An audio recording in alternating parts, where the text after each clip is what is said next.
BFM Business, Good Morning Business, l'interview. La Banque Centrale Européenne va annoncer aujourd'hui sa première hausse de taux depuis 11 ans, 25 ou 50 points de base. On aura la réponse tout à l'heure. À 14h15, on va parler de ce rendez-vous avec Franck Dixmier, directeur des investissements Fixed Income chez Allianz Global Investors. Bonjour Franck. Bonjour. On a l'impression que la Banque Centrale Européenne est davantage attendue sur son mécanisme anti-fragmentation en cas d'écartement des spreads de taux que sur les hausses de taux à proprement dit.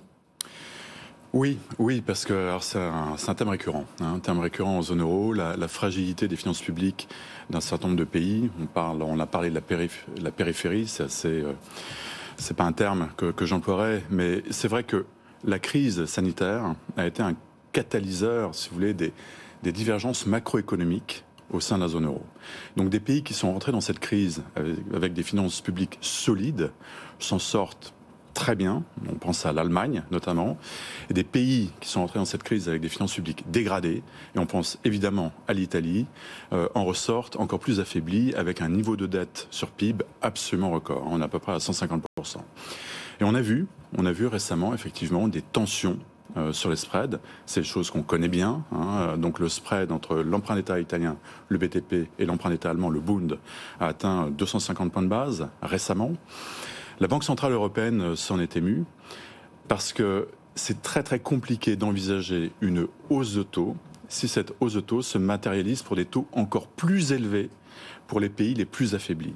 Donc finalement, mettre en place un mécanisme qui permettrait de caper, donc de limiter cette tension sur les spreads, c'est pratiquement un prérequis pour la Banque Centrale Européenne qui lui permettrait d'avoir toute liberté pour monter ses taux, sans contrainte. Concrètement, est-ce que le marché aujourd'hui s'inquiète d'une crise politique potentielle en Italie ou de l'arrivée au pouvoir d'un gouvernement qui serait ouvertement eurosceptique ?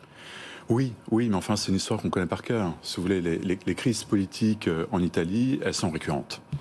Elles sont récurrentes alors que les fondamentaux macroéconomiques de l'Italie, certes, sont faibles sous certains aspects, mais l'Italie a prouvé par le passé sa capacité à générer des excédents primaires.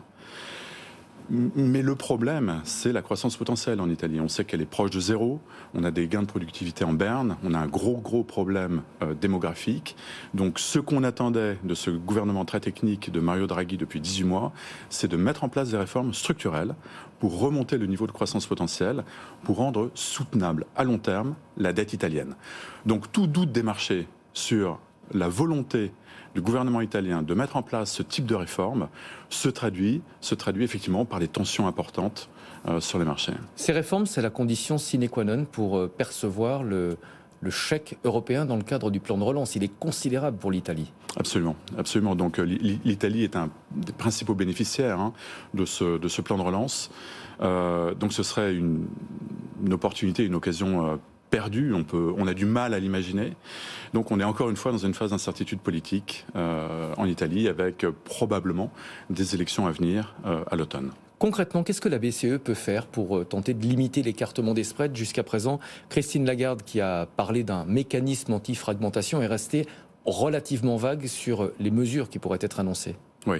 Alors quand on parle de fragmentation, en fait on fait référence à une mauvaise transmission de la politique monétaire. Parce qu'effectivement quand un pays connaît des tensions sur ses taux de refinancement, fondamentalement il ne bénéficie pas des conditions les plus favorables que d'autres peuvent avoir comme l'Allemagne. Donc ça c'est un phénomène très très important.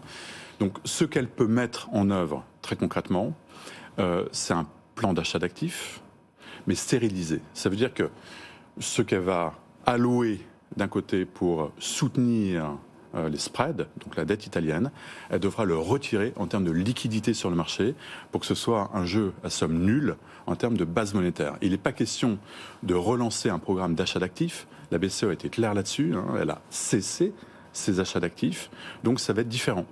Il va y avoir certes des achats d'actifs, mais encore une fois, ce qu'on va alloué, on le retirera, on va le drainer, on va drainer de la liquidité donc au niveau des banques. Elle a cessé ses rachats d'actifs. Est-ce que c'était judicieux de prendre une telle décision dans le contexte qu'on connaît avec le risque potentiel d'une nouvelle crise de la dette ? Alors la BCE est assez talentueuse pour se fixer ses propres contraintes. Et c'est probablement pas une bonne politique.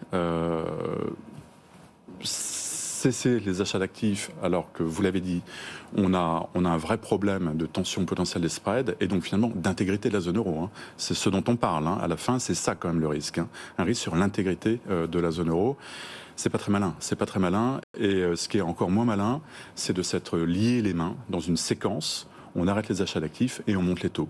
Parce que tout ça, ça se traduit par quoi? Par une banque centrale européenne qui est extrêmement en retard dans la normalisation de sa politique monétaire. En retard, donc aujourd'hui 25 points de base de hausse de taux ou 50. Il y a eu un article de Reuters qui sème un petit peu le doute. Votre sentiment? Écoutez, nous on l'a créé en fin de semaine dernière, c'est 50 BP. Ouais. 50 BP parce qu'on a du mal à imaginer qu'avec une inflation qui n'arrête pas de surprendre à la hausse, on était à plus 8,6% d'inflation sur un an à fin juin, plus 3,7% sur l'inflation cœur, donc hors alimentation et énergie. Donc on a du mal à croire que dans ce contexte inflationniste, la BCE passe l'été avec des taux négatifs. Parce que si elle ne fait que 25 BP, le taux de dépôt sera encore à moins 0,25 et ça paraît totalement incongru par rapport au contexte économique et par rapport au respect de son mandat. Encore une fois, elle a un mandat unique qui est la stabilité des prix. La Banque Centrale Européenne a beaucoup attendu avant de réagir face à l'inflation. Elle a sous-estimé le risque inflationniste. Elle a été beaucoup critiquée. Est-ce que pour autant on peut lui en faire le reproche? Il s'est passé exactement la même chose aux États-Unis. Oui, c'est très compliqué. On a eu une myriade de chocs inflationnistes.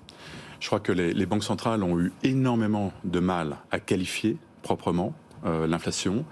Et c'est d'ailleurs assez troublant, si vous voulez, parce qu'elle dispose d'un arsenal statistique absolument unique, et notamment la Fed, via ses Fed régionales. Et on a l'impression qu'ils ont vraiment raté l'histoire. Ils ont totalement raté cette histoire d'inflation. Donc maintenant, il est temps d'agir. Vous avez vu que la Fed fait véritablement un virage sur l'aile, avec une politique donc extrêmement agressive, de front-loading d'un maximum des hausses de taux. Et la BCE est encore très en retard, parce qu'aujourd'hui, elle n'a rien fait. Très concrètement, avant cette réunion, elle n'a rien fait. Oui, la grosse différence entre l'Europe et les États-Unis, c'est que la Fed avait un potentiel de croissance de l'économie américaine qui n'est pas du tout celui de la zone euro. Où est-ce que la BCE peut placer le curseur aujourd'hui entre la lutte contre l'inflation et le risque de plonger l'économie en récession? D'où l'urgence de monter les taux. Parce qu'il y a une fenêtre, il y a encore une fenêtre. On parle quand même d'un ralentissement économique en fin de second semestre, sans doute dans la première partie de 2023. Ça a été la stratégie de la Fed, aller le plus vite possible, se redonner des munitions, des marges de manœuvre pour gérer le ralentissement qui vient. C'est exactement ce que doit faire la Banque Centrale Européenne, parce que ça devient aussi un problème politique et de crédibilité. On ne peut pas imaginer que la BCE soit si en retard par rapport à son mandat. Et encore une fois, elle n'a qu'un mandat, c'est la stabilité des prix. Elle doit se concentrer là-dessus. Et puis elle gérera le ralentissement à venir avec les outils dont elle dispose. Merci beaucoup Franck Dixmier, directeur des investissements Fixed Income chez Allianz Global Investors. Décision de la Banque Centrale Européenne, on le rappelle tout à l'heure à 14h15. Édition spéciale sur BFM Business cet après-midi à partir de 14h.